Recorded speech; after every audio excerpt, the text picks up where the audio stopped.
Well, good morning and good afternoon, depending on where you are joining us from. Thank you so much for joining today's Cancer Conversations. February is National Cancer Prevention Awareness Month, and we're really excited for you all to be here and joining us in this very important conversation on cancer prevention. So, can you hear me okay? I'm going to do a quick check just to make sure that everyone can hear me. Um, Nicole, are we coming through clear? Yes. All right, perfect. So, again, everyone, so my name is Chelsea Reeves, and I'm the Senior Program Coordinator with Mayo Clinic, Florida, and I serve as your moderator for today. You will also hear from my colleagues, Italy Cuellar, Manal Abadi, and Han Higginbotham, all Senior Program Coordinators, just a little bit later. We're grateful for the opportunity to bring this information to you. So, let's talk a little bit about housekeeping before we move to the next slide. Everyone except for our speakers will all be on well, what we call webinar mode. And so if you have questions, we're asking you to put those questions in the Q&A pane, and we will have folks from the Mayo Clinic side to be able to field for you. We invite you to share this webinar with. There are a lot of people that were not able to join today, and hey, we still wanted them to go ahead and at least register. You can click the QR code or send them the link, and that way, once they're registered, because this is being recorded, they will then receive the webinar at a later time. So we want to encourage them to go ahead and register, and then they can watch the video later. We also want you to know that there will be a pre and a post survey opportunity for you today. We want to get an idea of, what's your baseline information and understanding of cancer and risk factors that are associated with cancer. And then we'll ask you those questions again after our speakers have presented.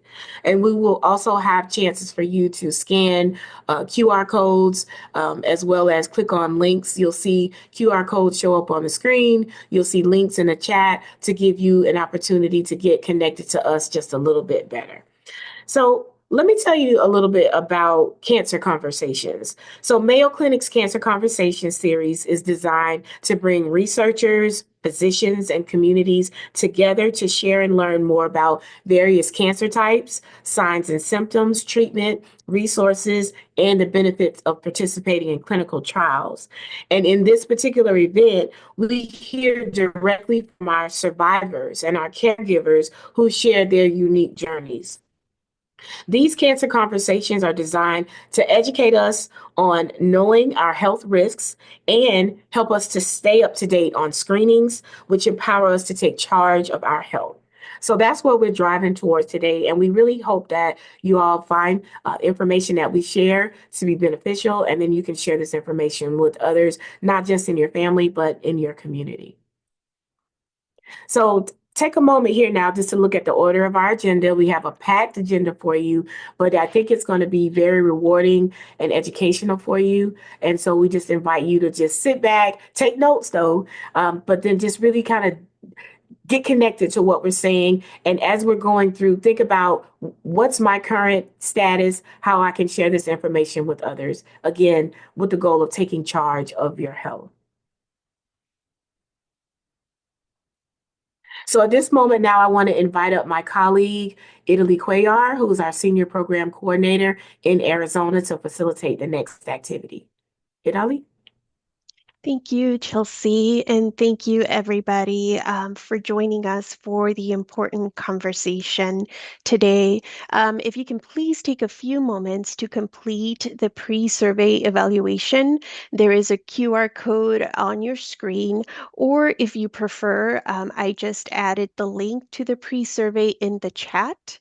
The information that you provide us through this survey will help us improve all future sessions. We appreciate your time. Thank you so much. Thank you, Italy. So we'll give you about 1 minute to scan the QR, click on the link, answer those couple questions, and then we will move on to our intros.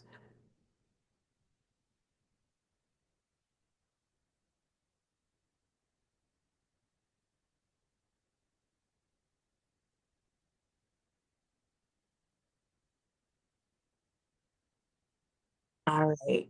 So as you're finishing those pre-surveys up, I want to draw your attention to our speaker panel for today.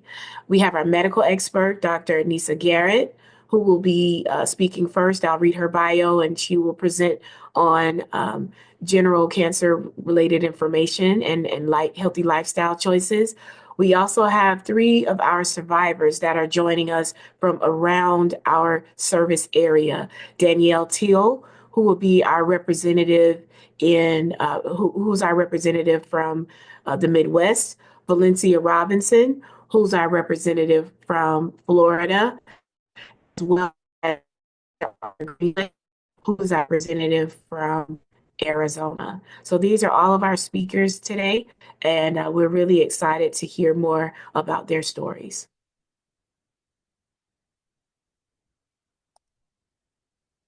Okay, so up next is our medical expert, Dr. Aneesah Gareett. Dr. Aneesah Gareett has been a member of the Mayo Clinic staff since 2022. Currently, she serves as a consultant in the Division of Community Internal Medicine, primary care lead at Salzbacher Community Clinic, and assistant professor at Mayo Clinic College of Medicine and Science. Dr. Garrett serves as a member of the Community Relations Committee, as well as the Health Equity Research Group within her division. She completed her residency training at Mayo Clinic in internal medicine and obtained her medical degree from Morehouse School of Medicine. Prior to transitioning into medicine, Dr. Garrett engaged in clinical and translational research at a large academic institution in Atlanta.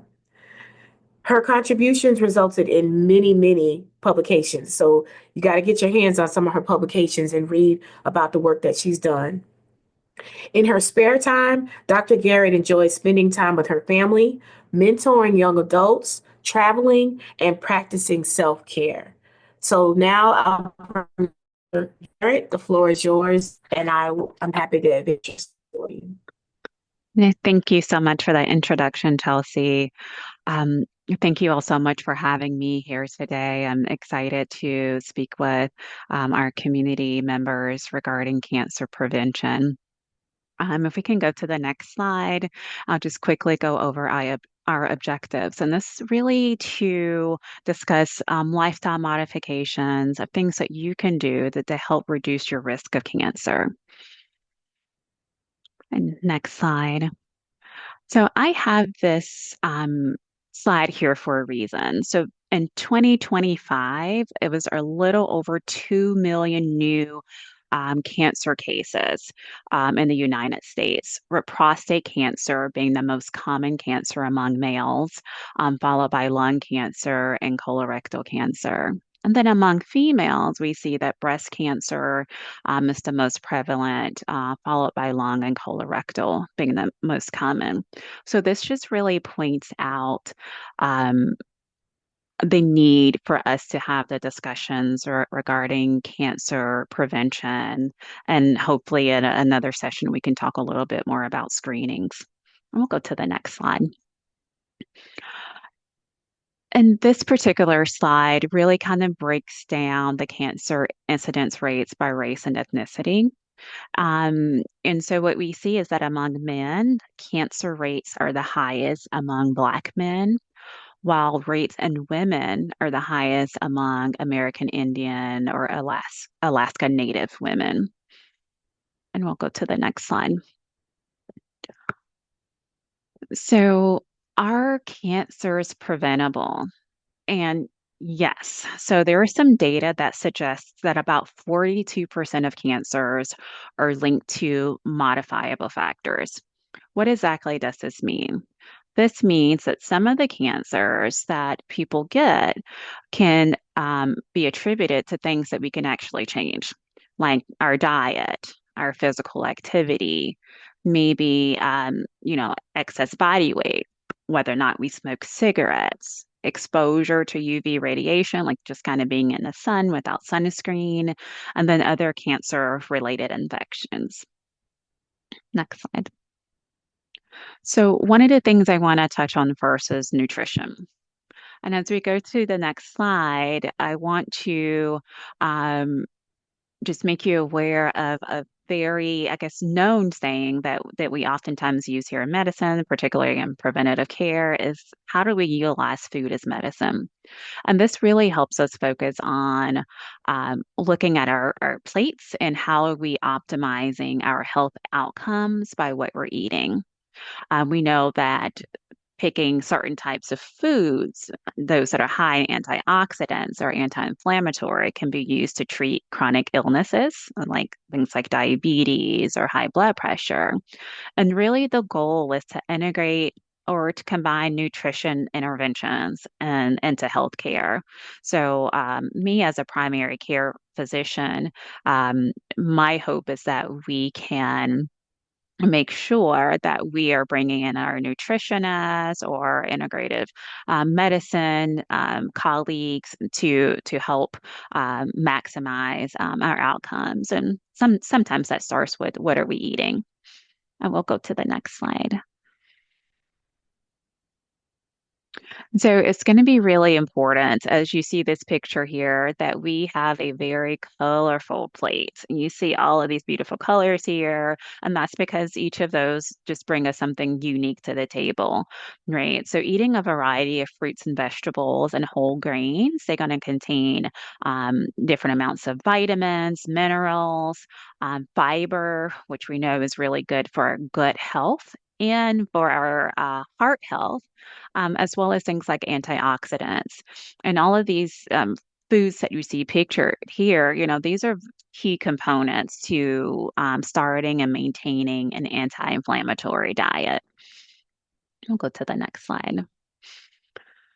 So, exactly what does this mean? So, having healthy eating is going to be really important.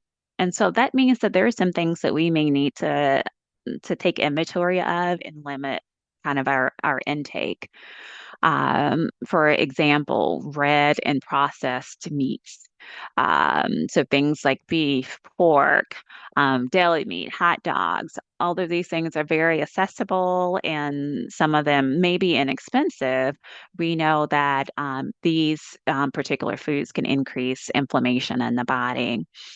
Healthy eating also limits things like our sugar or sweetened beverages like sodas, and then also, limiting things like our processed foods and ultra processed foods as well. And we'll talk a little bit more about what that means.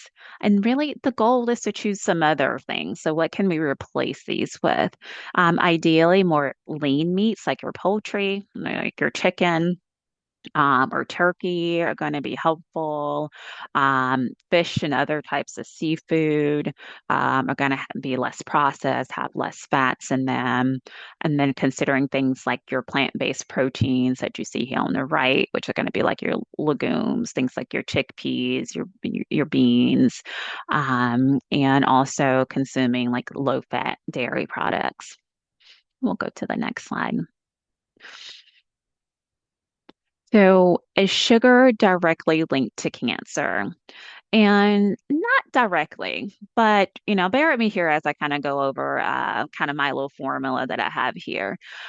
So, what we know, what some of the data tells us, is that an increased sugar can lead to excess body weight and inflammation. And we can kind of look at this in reverse, right? So we know that the excess body weight can also lead to inflammation, and oftentimes that's driven by our sugar intake. So excess body weight can lead to increased level of fat in the body, and that in particular is linked to about 13 different types of cancers, including things like breast cancer, ovarian cancer, colon cancer, and stomach cancer. And inflammation by itself is also linked to a higher risk of these cancers as well, including like prostate and lung cancer. So this slide is to really highlight, the role of sugar in our diet, the role of sugar in leading to maybe excess body weight, and how being overweight or obese can actually increase our risk of certain types of cancers. Next slide. So I like this slide because this just talks a little bit about what can we eat instead. We all are looking for other options. If you say, I can't do something or can't eat something, well, doc, what do you recommend that I do instead? So really starting off with decreasing your ultra processed foods. And these are going to be foods that are really high in sugars and fats and that may have additional additives. And ideally, choose whole fruits and vegetables. I know oftentimes the healthier foods are more expensive, and there's also concerns with access. But utilizing maybe some farmers markets or other resources to really get some of these whole fruits and vegetables are going to be a good alternative.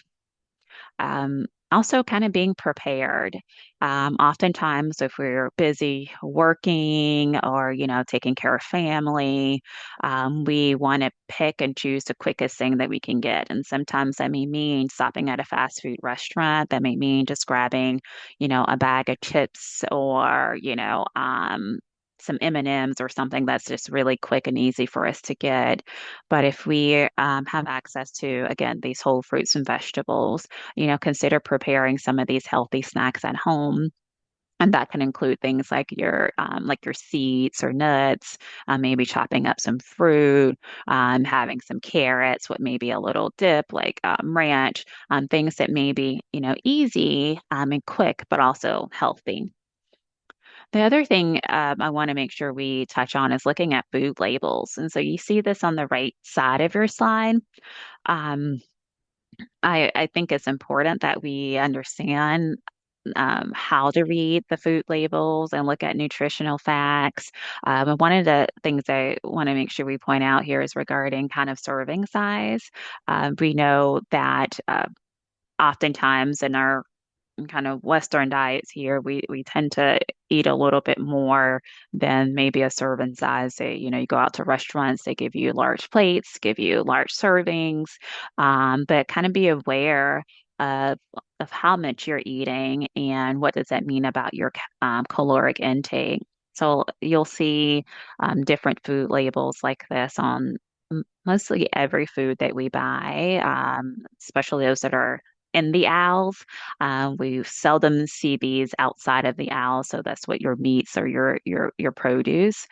But this is an important part of making sure that we are eating healthy. So looking at the total fat and what's the percent of fat that we're getting to daily. Looking at your sodium, which is the salt that you're intaking, knowing that we really want to limit our sodium to really less than 2,300 milligrams a day.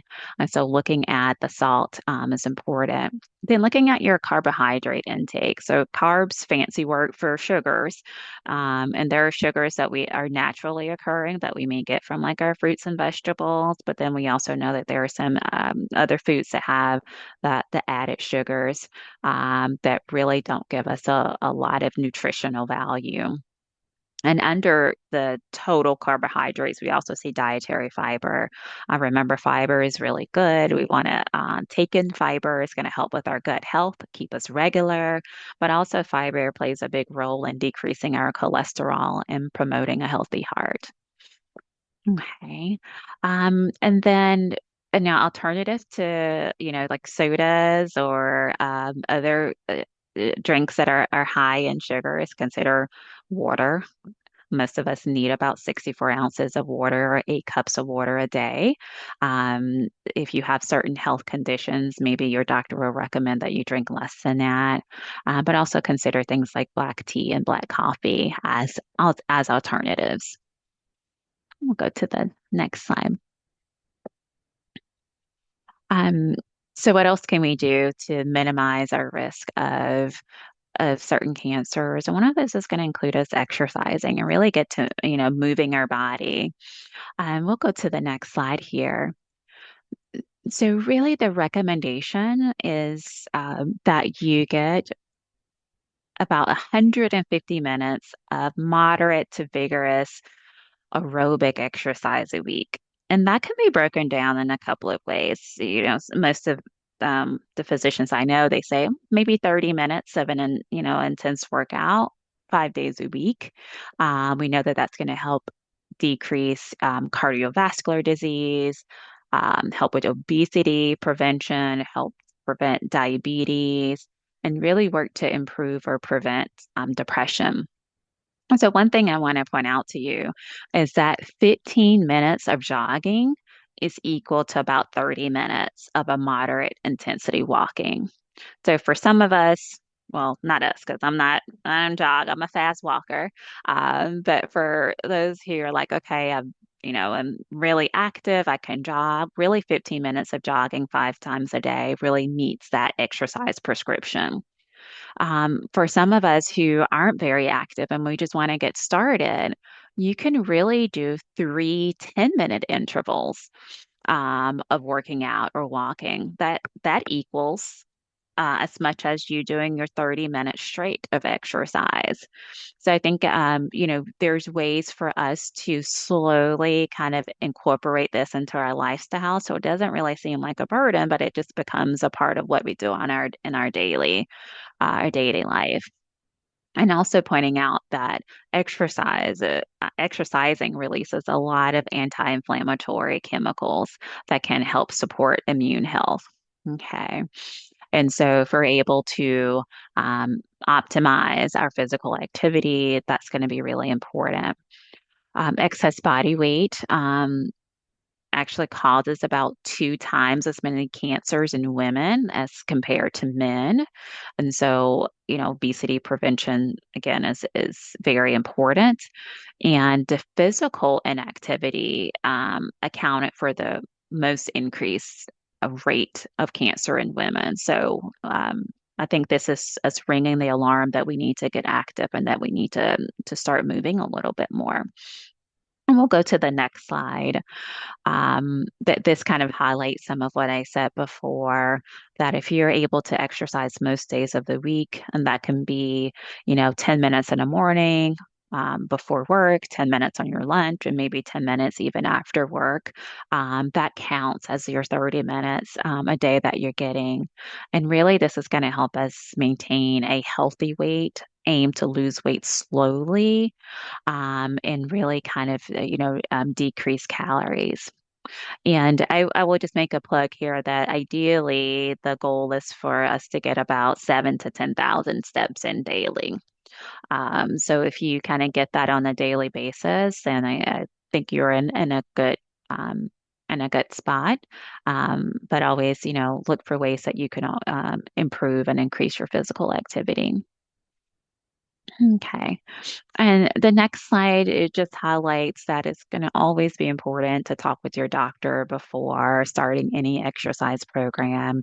We want to make sure that when you do start kind of this moderate intensity activity or whatever activity, that we're doing it in a safe way, particularly if you have underlying chronic illnesses like with your heart or with your lungs. And we'll go to the next slide. Um, Restorative sleep. I'm going to give X a quick poll and say how many of us get more than 7 hours of sleep a night? I can't really see your hands, but that's okay. I would tell you that it is important that we get our sleep. Restorative sleep helps protect you against cancer.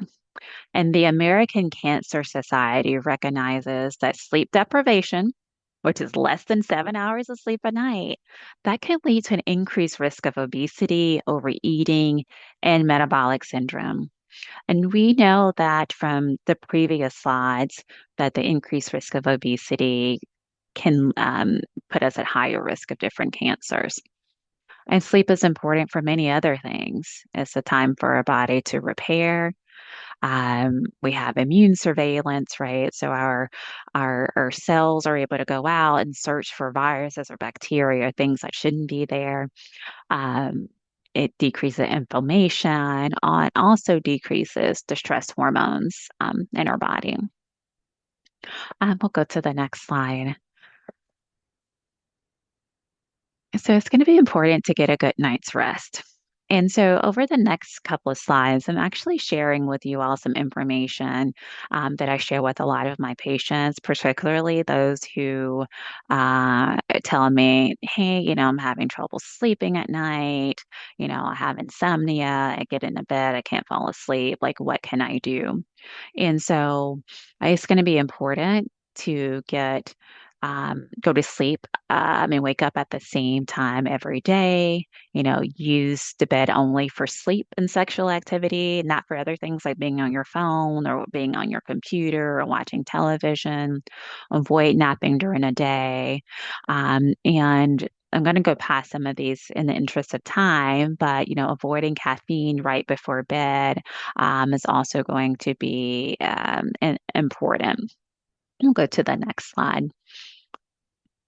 And I'll just highlight here also avoiding alcohol and smoking prior to bed, do some relaxation techniques, and there's also some good books and things like cognitive behavioral therapy, which is our first line treatment for insomnia. There's something called Dr. Lullaby, which is an app on your phone. All of these things can help improve your sleep hygiene. Okay.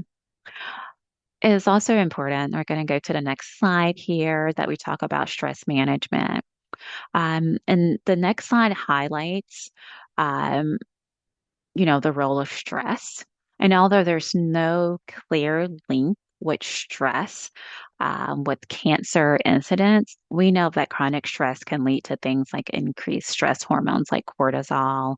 These can promote inflammation, suppress the immune system, and potentially increase tumor growth and spread.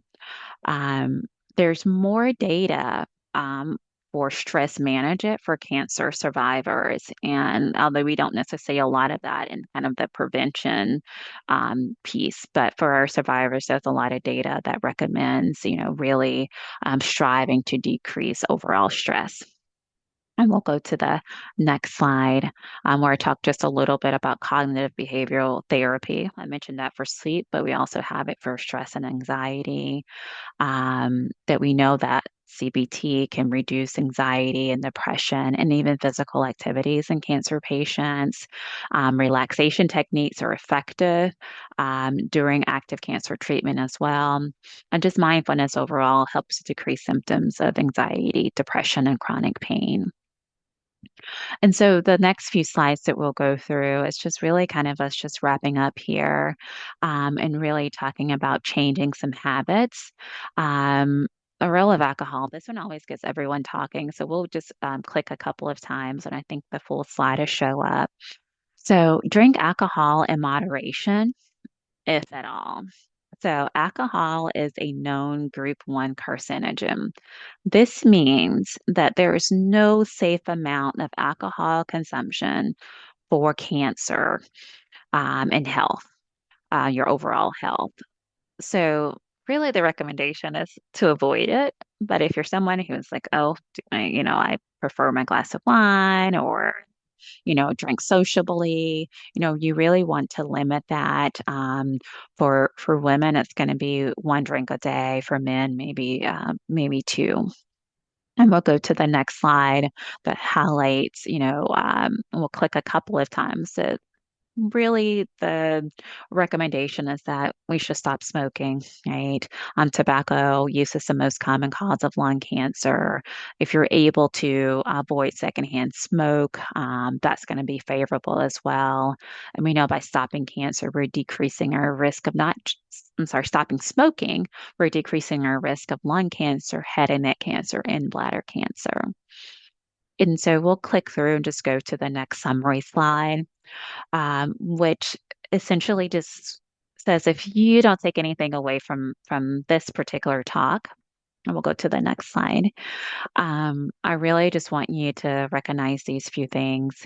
Really eat healthy. So that means decreasing our intake of some of these ultra processed foods, including things like red meat as well. Kind of pick some alternatives that are healthier for you, whether it's fish or poultry. Increase your fruits and vegetables. Increase your exercise activity. Try your best to manage stress. And if you have issues with managing stress or even, stopping smoking, definitely need to talk with your primary care physician about how we can help you navigate this. And of course, limit alcohol intake and try to get a good night's rest, ideally 7 hours or more, so that we can get that restorative sleep. And the next slide just highlights some of the references that I have here. But I do want to thank you all so much for your time and for your attention.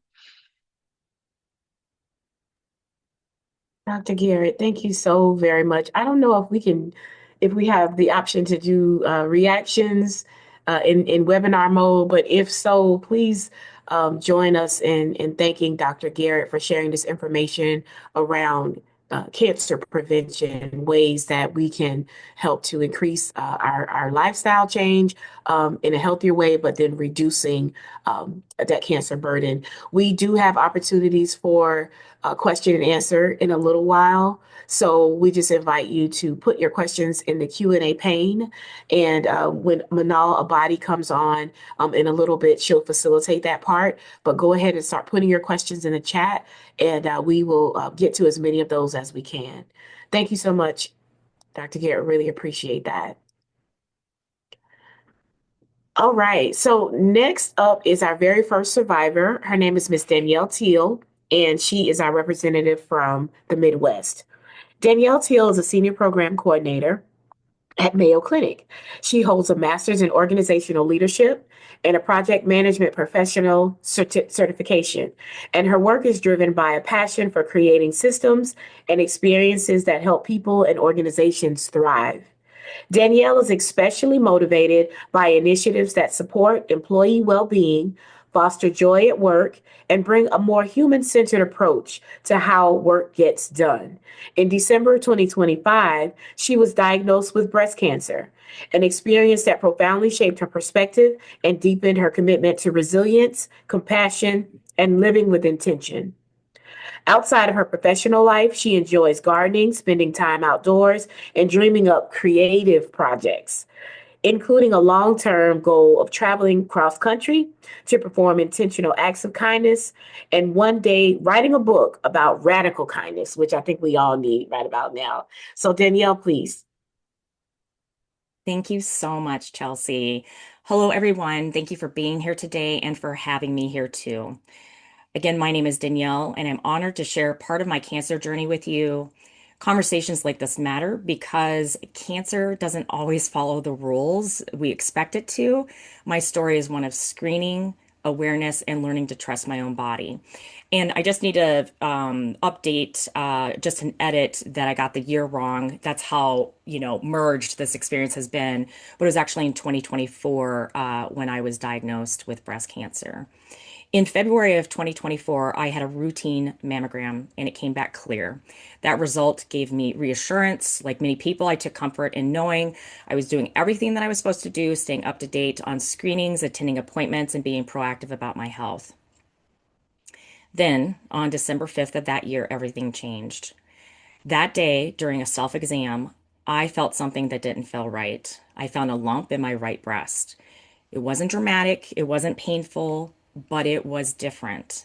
And because I was familiar with my body, I noticed it. That moment of awareness set everything in motion. I notified my physician immediately and was referred to the breast cancer clinic. I was later diagnosed with invasive lobular carcinoma, a type of breast cancer that often behaves differently than what most of us are taught to look for. Invasive lobular carcinoma doesn't always form a distinct, easily detectable lump, and it doesn't always show up clearly on imaging. It can grow in a more subtle way, spreading pattern, which means it can sometimes be missed, even when screening is done correctly. And that's an important part of my story. My cancer was not found because I failed to screen. It was found because I stayed in tune to my body. I share this not to create fear, but to expand the conversation. Mammograms are incredibly important and they save lives. At the same time, they are one tool. And what made the difference for me was integrating all of that preventative care, doing the screenings, but also continuing to do my self-exams, continuing to pay attention, to trust myself when something felt off. Even after seeing that everything looked fine in the earlier part of the year. Hearing the words "you have cancer" is something no one ever is prepared for. In that moment, life froze for me. You're suddenly asked to learn a new language, pathology reports, treatment plans, a multitude of appointments, options, timelines, all while trying to emotionally process what's happening to your body and your future. One of the biggest lessons I've learned through this journey is the importance of self-advocacy. Because invasive lobular carcinoma can be hard to detect, I had to speak up. I asked the questions and I stayed engaged every step of the way, even when I didn't feel like it. And there were many moments I did not feel like it. I learned that it's okay and necessary to say, I don't understand. Can you explain that again? And I still feel concerned. Advocating for yourself isn't being difficult. It's being invested in your life and prioritizing your health and well-being. Another lesson has been the power of support. Cancer is not something you are meant to carry alone. I was supported by my incredible medical teams, family, friends, and colleagues who showed up in both visible and quiet ways. Sometimes that support looked like helping with the logistics. Other times it looked like listening without trying to fix anything, and all of that mattered. This journey has also changed how I understand strength. Strength isn't about being fearless. Strength is continuing forward while being afraid. And there were many moments I felt afraid. It's allowing yourself to grieve what's been lost. And if you've noticed in my profile picture, I had long red hair, and now my hair is incredibly short. And I'm thankful to be alive, but there was an identity change in that regard. And grief, making sure that wasn't lost while still holding space for hope. It's accepting help. It's resting when your body asks you to rest. If there's one message I hope that you take with you today, it's this. Screening is essential. It can save lives, and so is body awareness. Know what's normal for you, do the self exams, pay attention to changes, even the subtle ones.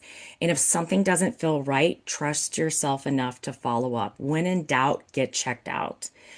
Even if a recent test is clear. Early detection doesn't always come from one moment. Sometimes it comes from ongoing attentiveness. Cancer prevention and education aren't just medical topics, they're community topics. When we talk openly and share our stories and normalize listening to our bodies, we create space for early detection, better outcomes, and less isolation. I've been able to connect with so many people, traversing this journey too. And today I'm still here. I'm still healing. I'm still learning. My diagnosis is part of my story, but it's not the whole story. What defines this chapter for me is awareness, resilience, and a deeper commitment to living with intention and kindness. Thank you for listening, and thank you for being part of this conversation, and thank you for caring about your health, about one another, and about the power of paying attention. Thank you, Chelsea. Wow. Thank you so much, Danielle. Please, if you're able to, everyone, to just give show some love and give some reactions to Danielle. My takeaway, screenings are essential. Body awareness is important, and when in doubt, get checked out. Those are what's ringing in my ears right now. So thank you so much for sharing your story. And Danielle will be with us for the remaining of the time together as well. So if you have questions or comments for her, feel free to put those in the Q&A pane and we will work through those. Thank you so much, Danielle. Our next speaker is Miss Valencia Robinson. She's our Florida representative. And so let me tell you a little bit about Miss Robinson. So Valencia Robinson is a resilient breast cancer survivor and passionate advocate. Her journey began in 2006 when she was diagnosed with triple negative breast cancer while balancing a busy life as a high school English teacher and a mother of four young children. At that time, their ages were 3, 4, 5, and 8. Witnessing the loss of many women during her battle ignited a deep commitment within her to advocate for others. Valencia now partners with various organizations, using her voice to champion inclusivity and diversity within the breast cancer community, amplifying the experiences of survivors of color and working towards a more equitable future for all. So now I would like to bring up Miss Valencia Robinson. Please, Miss Valencia. Hi, thank you guys. I'm setting my timer because I want to make sure I don't go over. So, good afternoon. It's so great to be here to speak and to share. I was 33 when I was diagnosed with breast cancer, and I was not doing my self breast exams. I wasn't doing it. And that is something that Danielle said about paying attention to your body is so important, because if I had felt it, I would have known. So I went to my OBGYN after school one day. I was in the classroom 20 years teaching, and that's when she discovered the lump. Now I was 33. It's not time for me to have a mammogram, but she was great. She felt compelled to tell me. She didn't let me leave the office until she had scheduled a mammogram for me. She kind of told a little lie. God bless her soul. She's no longer with us. But she said I had a family history. And that is what got them to set the appointment for me so that I can have my first mammogram. Now, all the while, she was positive and she was saying that it's probably nothing. It's probably calcification. How much coffee do you drink? How many sodas do you drink? She really wasn't alarmed, and I wasn't alarmed. Go in, and I had the mammogram. Still wasn't alarmed because they called me back for the biopsy, and I'm still thinking that no one in my family has had breast cancer to my knowledge. So I did all of this series of appointments, and it came back that I had a very aggressive form of breast cancer called triple negative disease. Now, I knew nothing about triple negative disease, knew nothing, but I started reading. I'm an English teacher, reading teacher. So I found everything I could on triple negative disease, breast cancer, so that when I did go to the doctor, I was prepared with questions. And one thing I had to do was I had to change doctors. I was seeing a doctor, and I don't even think he ever touched me. And it was one of those moments that you know when someone is not really vibing with you. Okay. So I'm like, I have to find another doctor. I frequently went to the health food store. My kids had a lot of allergies, so I would get their supplements from the health food store. The owner of the health food store, I'm telling him all about what's going on with me. And he said, you need to see this doctor, Dr. Karen Bigman. And he was just glowing about her. So I went to see her. Her nurse was like, she has a lot of patients. You probably can't get into her. But I said, that's not your call to make. The reason I have to talk about my amazing oncologist is because she was out of the country. She came back in. She saw my paperwork that I had left. She saw 33-year-old African American triple negative breast cancer. And she called me. She called me when she didn't even have patients. She was back in the country, but she hadn't opened her office back yet. We had an appointment, just she and I. It wasn't rushed. She set me down. She explained triple negative disease. She told me everything about it. The statistics at that time was that I probably would not live 5 years. The cancer would probably return within 5 years. And she just gave me all the information. We talked about chemo and my school schedule and what was the best time for me to have chemo. She was amazing. So, one thing that people need to do possibly is to find a new doctor. You need to have a doctor that is listening to you, that is touching you, that is really, really engaged in you and your health.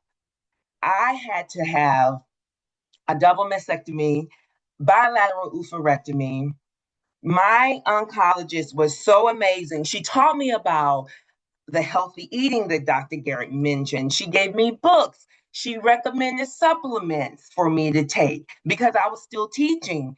She introduced me to yoga, and I know I need to stop at this point. She introduced me to yoga. We would move the chemo chairs. She introduced me to yoga. We did yoga with her staff. Me and her staff, we did yoga. She carried me for all of the months after my diagnosis, after my treatment, years after my treatment, she's still making sure I'm getting my tumor markers, I'm getting my blood checked. She's still engaged. We are speaking together at churches in the community, she and I. We formed a bond. And that is just so incredible. And I know everybody's not going to have a doctor that's going to invite them to yoga and all of that, but it's just important to find a doctor that sees you, that empathizes with you, that is not rushing you and your care. And I thank you guys for listening, and I'll be here for questions. Oh my gosh, goosebumps. Thank you so much, Miss Valencia. I hope you hear the passion in our thrivers in the nuggets that they're sharing. I heard Miss Valencia say, find another doctor. If you're not vibing with the doctor that you have, find another medical expert that can help you and aligns better with what you're thinking and what you're feeling. So thank you so much for sharing your story with us, Miss Valencia. I know that they've opened up the chat a little bit for us, and that's quite all right, to give people opportunity to give content and comments and research studies. So thank you so much for that video. And now, last but certainly not least, I would love to bring up Mr. Arthur Greenway. He told me to call him Arthur, y'all, because he said Mr. Greenway is his father. So I am going to give a brief bio for Arthur and then let him share his story. So Arthur Greenway, originally from Detroit, Michigan, has lived in the Valley of the Sun since 1986 and is a graduate of both Wayne State University and Northern Arizona University. Recently retired from a career in education as a high school science teacher and assistant principal, he dedicated his professional life to encouraging, supporting, and preparing students, parents, and colleagues for success in their chosen paths. A prostate cancer survivor, Arthur brings renewed purpose to his life through his passions and service. He is an avid fly angler, an outdoor enthusiast who also enjoys pickleball, swimming, road biking, jazz, and reading historical nonfiction.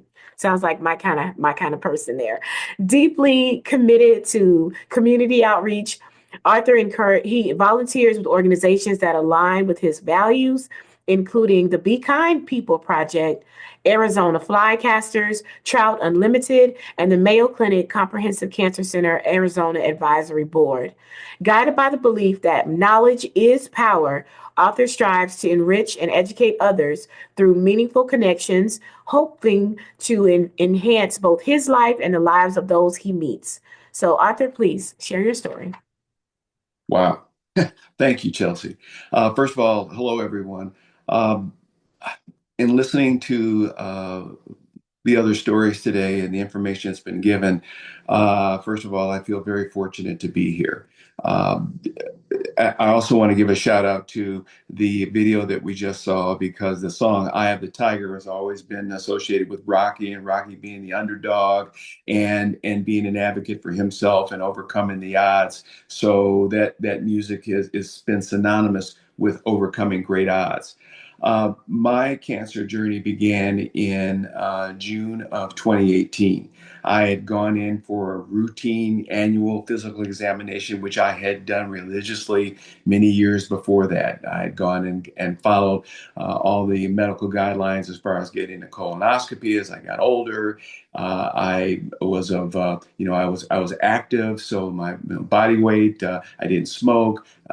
Alcohol content was very moderate. I was active in a lot of different organizations and being pretty preoccupied with my job, enjoying that. So I went in for a routine exam, and my primary care physician, a huge shout out to her, did everything she needed to do. Part of that was the prostate screening antigen, the PSA test. She did that. And then when she got the results back, she noticed that my PSA count had gone up from the previous year, gone up a point. And at that point, it had gone up from a 2.5 to a 3.5.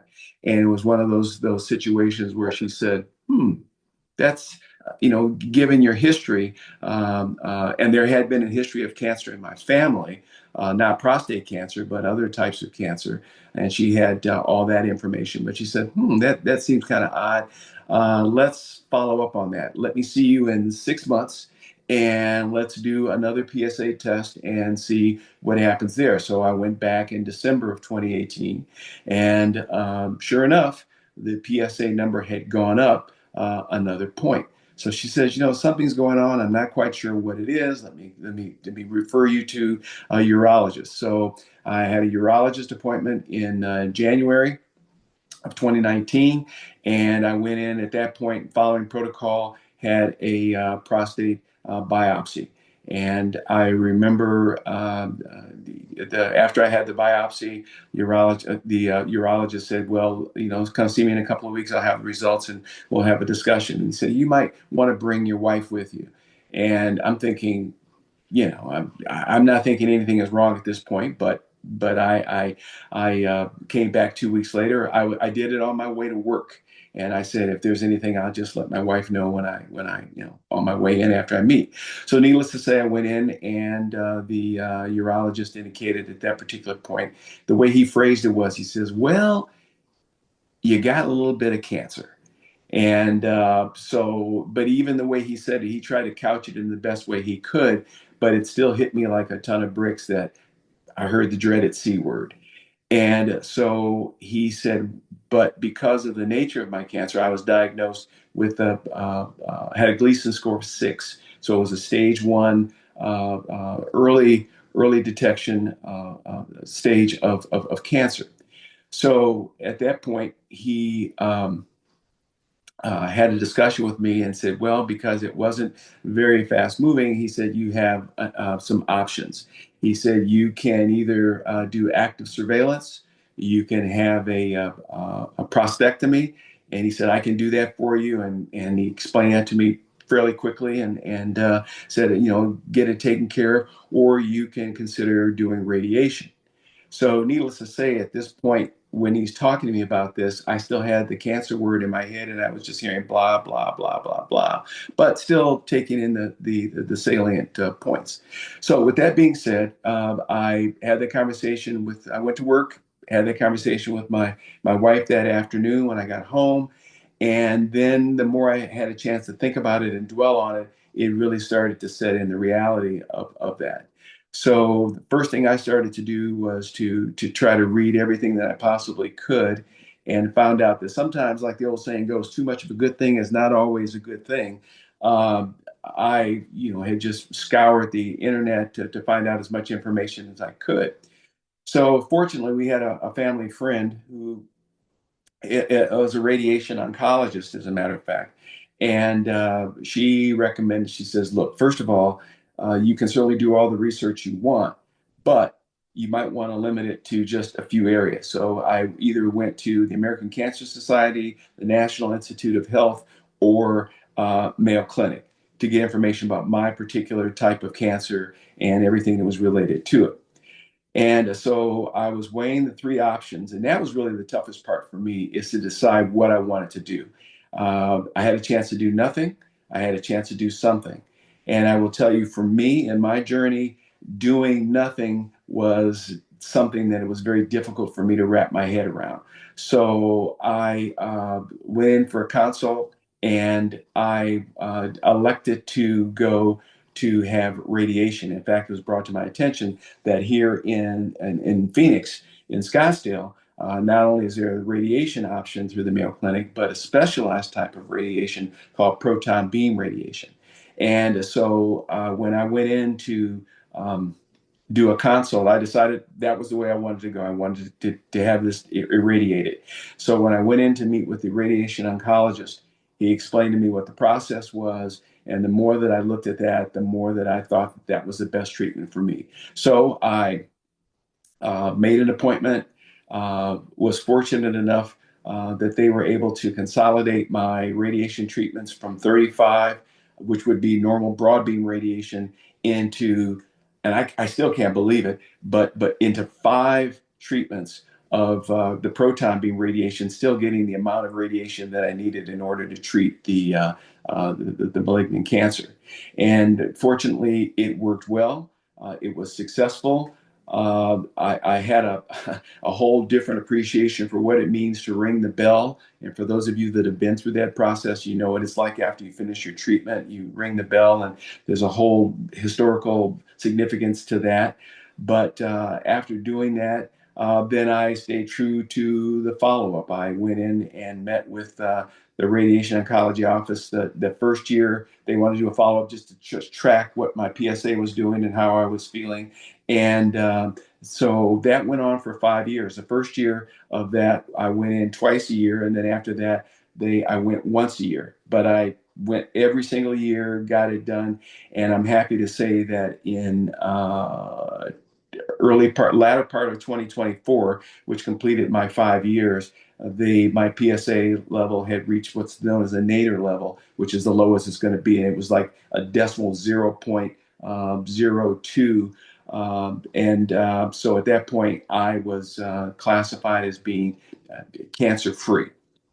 And during the time of my going through this process, I still was able to maintain a healthy lifestyle. I tried to eat right, sleep right, get plenty of exercise, and but it turned me though from a patient into a staunch survivor. And at that point, I encompassed embracing a renewed perspective on life that helped me promote gratitude and purpose. And my experience involving diagnosis and uncertainty and ensuing radiation therapy was probably or an absolutely one of the most arduous trials I've ever faced, but it did not, however, define how I viewed my future. It did consequently redefine how I chose to live my life in a positive and productive manner moving forward. I was fortunate enough to be supported by a close network of family, friends, and medical professions, and I also developed an inner sense of strength. And as I said earlier today, I'm considered cancer free and actively participate in being of service to others through advocating my passions in outdoor education, kindness, as we heard about earlier, and raising awareness for cancer, research, screening, and management. I treasure each day and live with a renewed purpose and deep appreciation for life and all that it entails. And with that being said, I cannot emphasize enough how important it is for one to advocate for themselves, to ask questions, and to pursue the best medical advice possible, and to have a strong sense of hope in knowing that there are treatments and remedies out there, and being able to follow through and have a strong support system. So I'm glad to be with you all today and be of any assistance with any of your journeys. But sometimes these things happen to those of us that historically have done all the right things up to that point. But as we heard earlier, cancer doesn't care. And so once it does occur, we have to ask ourselves, now what do we do? And then actively pursue that and do the best that we can in our own individual situations. So thank you for listening. Wow. Thank you so much, Arthur. We are so grateful for you sharing your story. If you're able to put some more reactions in the chat, I know we are actually getting ready. We are a little bit over time, but you will definitely be able to receive the entire recording when we get to that point after the session is over. Thank you all for being here. I think I heard, I think I heard Arthur say that you have to stay in the follow-up and that a diagnosis doesn't determine your future. So thank you so much for sharing that information with us, good sir. As we get ready to wrap up, I want to invite up our study highlight for today. Senior Program Coordinator Han Higginbotham is here. And if you want to just briefly introduce Laura to talk about the study that's on the screen.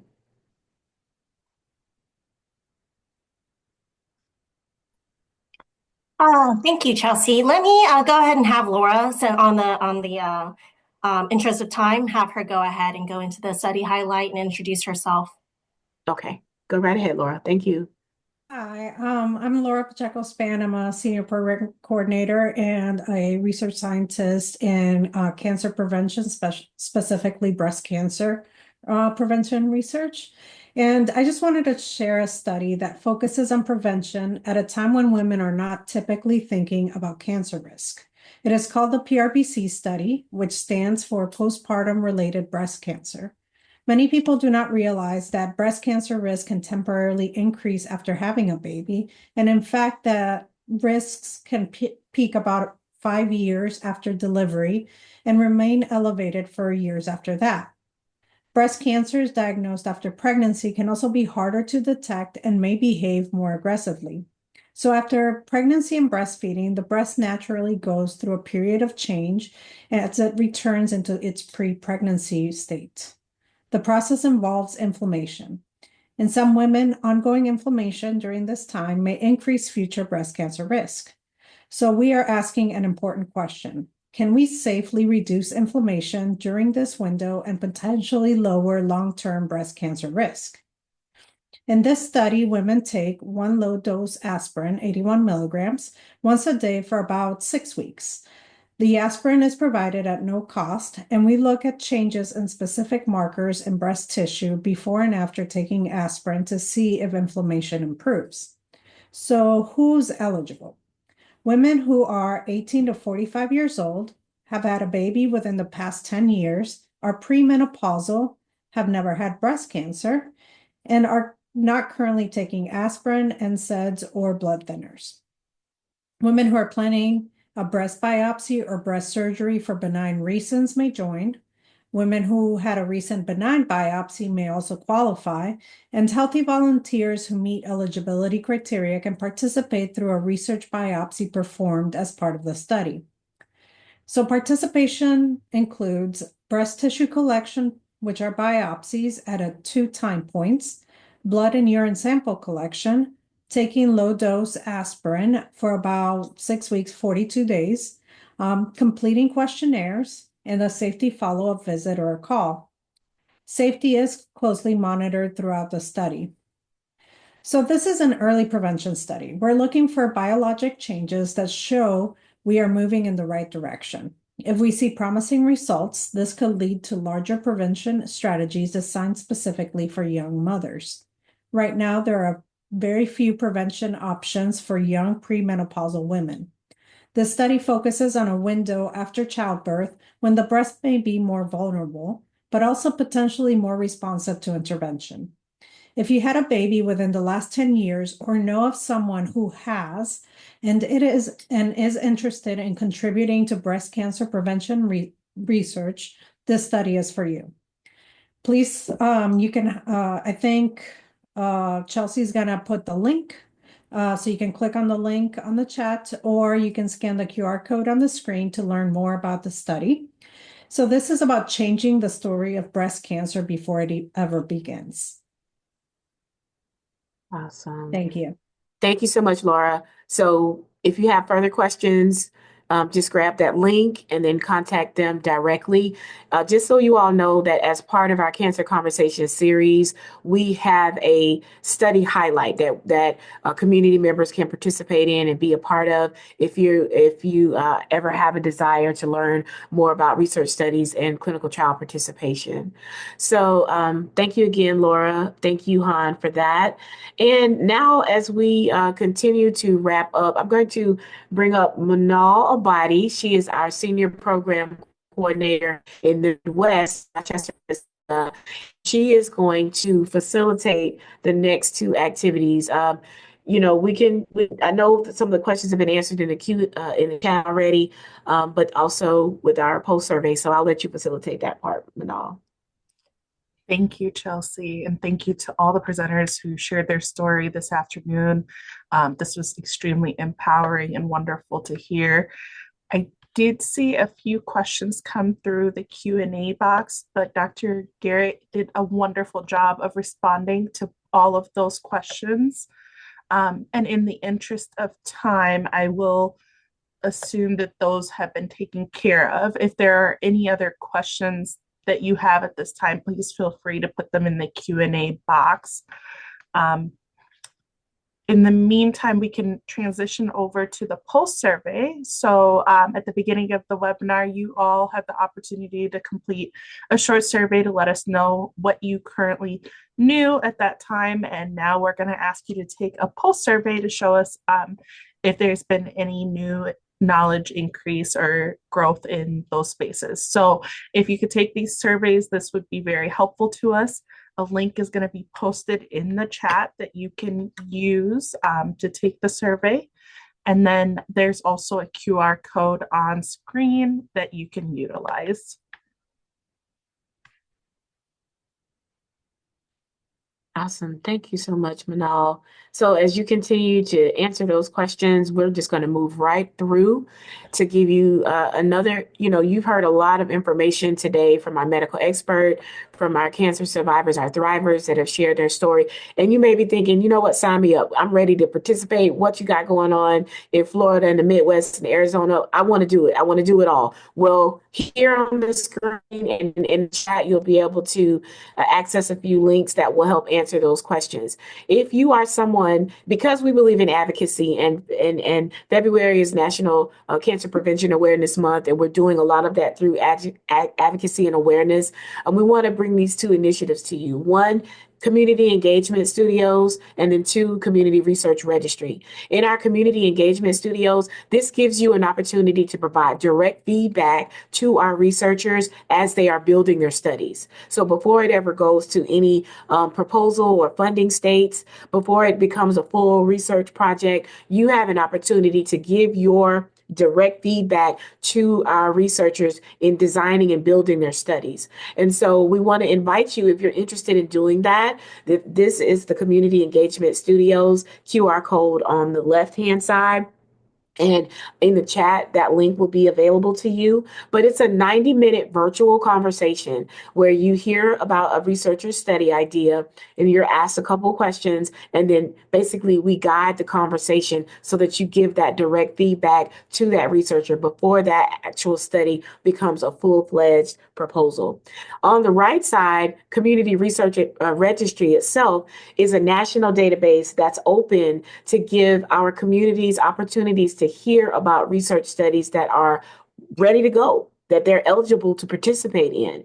The goal of it is to increase the number of communities that are hearing about and participating in studies. Many times, many of our communities, we are most impacted by all these chronic illnesses and health challenges, but we never really know about the interventions and the treatments and the trials and the studies that are available to us. Well, creating a profile online and participating in that registry, you will then have the opportunity to hear about those open studies happening right here at Mayo Clinic. It does not automatically enroll you in any study. It's a national database that gives you an opportunity to be connected directly with studies like what Laura mentioned, to be able to learn about your eligibility. And if you decide at the end of the day, I'm not interested, please share this information with others.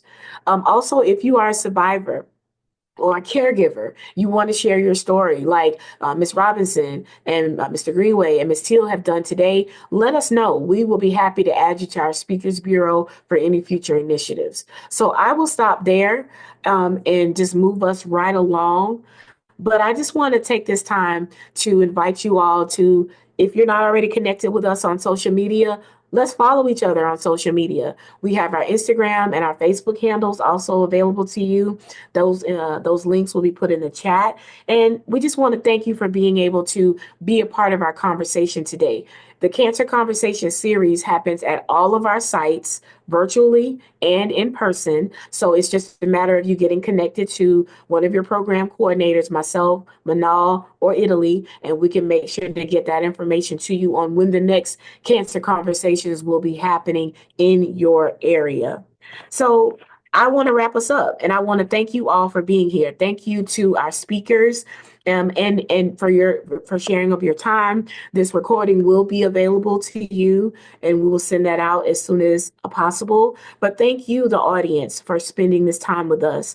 We would also like to thank our Mayo Clinic staff for your work in the background, planning, organizing, implementing, and then evaluating our Cancer Conversation series. We really appreciate you all. So we encourage you to share this information with others. Anything that you've learned today, this ends our our February Cancer Conversations. Have a great day. Take care, and we'll see you at the next one. Thank you all.